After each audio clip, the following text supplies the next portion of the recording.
అదే RTV app వార్తల్ని క్షణాల్లో చదివే అవకాశం ఉంటుంది. ఒక న్యూస్ పేపర్, ఒక టెలివిజన్ ఛానల్ మీ చేతుల్లో ఎప్పుడూ ఉంటాయి. 10 ఏళ్ల పాటు అధికారంలో బీఆర్ఎస్ పార్టీ నేతలపై మండిపడ్డారు ప్రస్తుతం నిజామాబాద్ జిల్లా కాంగ్రెస్ పార్టీ అధ్యక్షులు మానాల మోహన్ రెడ్డి. గతంలో 10 ఏళ్ల పాటు అధికారంలో ఉన్నారు, మీరు ఏం చేశారు? మేము అధికారంలోకి వచ్చి సంవత్సరం పాటు అయింది. బీఆర్ఎస్ పార్టీ నేతలు దోచుకున్నారు, తిన్నదంతా కక్కించాల్సిందే, ఖచ్చితంగా ప్రభుత్వానికి బాకీ ఉన్న బకాయిలు చెల్లించాలని అంటూ ఆర్మూర్ మాజీ ఎమ్మెల్యే జీవన్ రెడ్డిపై మండిపడ్డారు.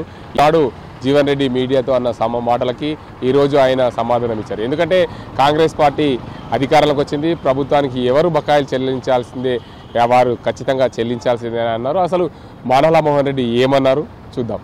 మేము వచ్చిన తర్వాత ఎన్ని క్వారీలు మూసేపించినాం, చట్టపరమైన లేని క్వారీలు అన్నిటి మూసేపించినాం. మళ్ళీ చట్టపరంగా ఓపెన్ అయితే ప్రజలకు అందుబాటులోకి అన్నీ కూడా రావాల్సిందే కదా. ఇవాళ తడపాకల క్వారీ కావచ్చు, మిగతా ఆరుమూలలో జరిగిన క్వారీలు కావచ్చు, అన్నీ మూతపడితేనే కదా అలా నోళ్ళన్నీ ఇష్టం వచ్చినట్టు వెళ్తున్నాయి. అవి నడితే మా గురించి మాట్లాడపోదురు కదా అని గుర్తుంచుకో నువ్వు.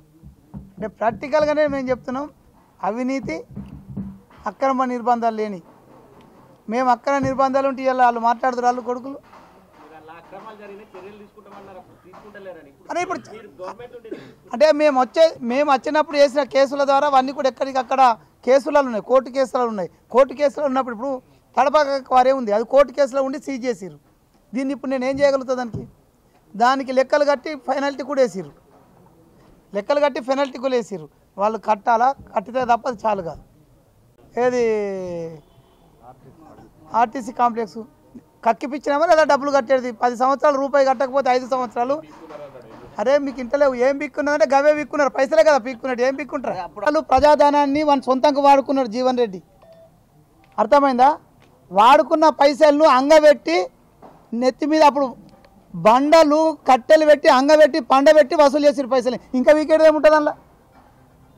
వాడికి బహుశా తోలుతోటే ఇక అది మేము ఎత్తిన ఏర్పడకపోవచ్చు, కానీ దానికి మేము ఏం చేయగలుగుతాం చెప్పు?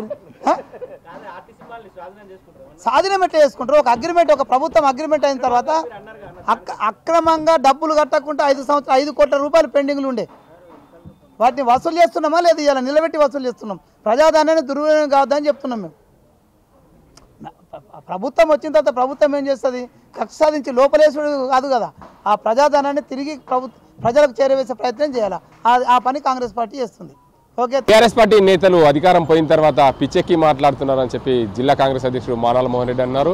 ఎందుకంటే గతంలో ఉన్న ఏదైతే ఆర్మూర్కు సంబంధించిన ప్రస్తుతం మాజీ ఎమ్మెల్యే జీవన్ రెడ్డి ఆయన ఆర్మూర్ ఆర్టీసీ కాంప్లెక్స్ సంబంధించి షాపింగ్ మాల్ నిర్మించారో ఆ షాపింగ్ మాల్కి సంబంధించిన డబ్బులు బకాయిలు 5 కోట్ల వరకు ఏదైతే పెండింగ్లు ఉన్నాయో ఆ బకాయిలన్నీ కూడా కట్టి తీరాల్సిందే అని చెప్పి నోటీసులు అందించిన నేపథ్యంలో పూర్తిగా బకాయిలు మేము కట్టించాం. జీవన్ రెడ్డి అన్న మాటలకు ఉపసంహరించుకోవాలి. ఎందుకంటే ప్రభుత్వం ఏం చేస్తుంది అనే మాటలు అది కరెక్ట్ కాదు. ఆయన ఎందుకంటే అధికారం కోల్పోయిన నేపథ్యంలో ఆయన మాట్లాడుతున్న మాటలు. మరోవైపు కాంగ్రెస్ పార్టీకి సంబంధించిన ఏదైతే జిల్లా కాంగ్రెస్ అధ్యక్షుడు మానాల మోహన్ రెడ్డి అంటున్న మాటలు అవి మొత్తానికి చూసుకోవచ్చు. మా షాపింగ్ మాల్కు కట్టాల్సిన బకాయిలు ఎవరైనా సరే అడిగి సీజ్ చేస్తారు, దానికి సంబంధించి బకాయిలు ఉన్నప్పుడు సీజ్ చేస్తారు, ఖచ్చితంగా కట్టించాల్సిందే, కట్టాల్సిందే, కక్కాల్సిందే అని చెప్పి మానాల మోహన్ రెడ్డి అంటున్నారు ఆర్మూర్ మాజీ ఎమ్మెల్యే జీవన్ రెడ్డిపై. ఏదేమైనప్పటికీ బీఆర్ఎస్ పార్టీ నేతలు ఏదైతే అధికారం కోల్పోయిన నేపథ్యంలో వారు పూర్తిగా ఆ అసహనానికి లోనై ఇలాంటి మాటలు మాట్లాడుతున్నారని చెప్పి జిల్లా కాంగ్రెస్ పార్టీ అధ్యక్షుడు రాష్ట్ర cooperative union chairman Manala Mohan Reddy అంటున్న మాటలు ఇవి. ఇది ఇక్కడ పరిస్థితి. అజీంతో గంగారెడ్డి, ఆర్టీవీ నిజామాబాద్.